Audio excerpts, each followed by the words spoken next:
episode of Review. This time we will take a closer look at a Boeing 767-300 in the current colors of S7 Airlines.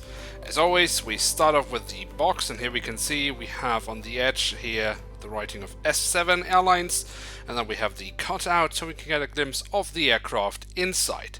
Now, on the back side we have a very nice image of the aircraft. We can see it's actually been taken in Munich, as we have the very famous tower there. Then we have the original dimensions, and that's about it for the box. So let's take a closer look inside the box and at the aircraft itself. And here she is, the Boeing 767-300 in the current colors of S7 Airlines. And yes, these are the current colors, and it's not a special livery as you might think, as most airlines these days would have like one or two aircraft flying in a special livery that is then normally more colorful than the often quite wide liveries we see today. But in this case, the entire S7 Airlines fleet is flying in these really bright green colors, which is a very nice thing. As I said, most airlines today fly with mainly white liveries, so it is a nice little piece of color in the airline world. Now, if we take a closer look at the aircraft itself, and as always we start off with the tail section, here we can see on the vertical stabilizer we have the S7 branding. Then on the fuselage we have the full registration code, and just underneath that we have the aircraft type specification.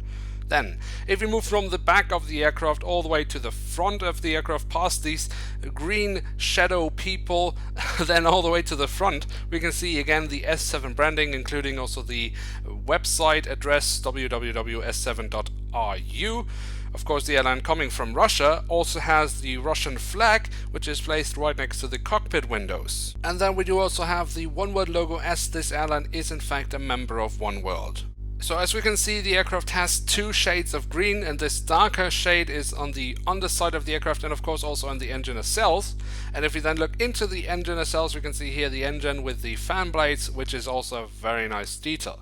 If we then move from the engines to the wings, we can see here on the upper side some very nice details. Quite decent in fact, and also on the underside some really decent details, including the full registration code once again. And then last but not least, this aircraft has also been fitted with the doors to the cargo compartments here in the back and also in the front.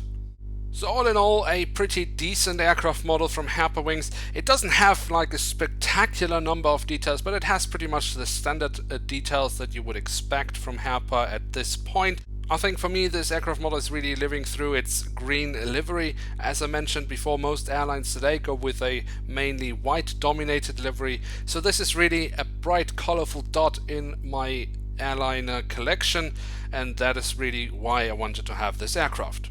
Now with that, we have reached the end of today's episode. If you have enjoyed, feel free to leave a like, that would be very nice. Or if you're new around here, why not hit subscribe, that would be absolutely awesome. And don't miss out on the next episode of Review, where we will take a closer look at an Embraer ERJ195 in the new livery of Air Europa. Now until then, thank you very much for watching, hope to see you soon again. I'm checking out, and bye.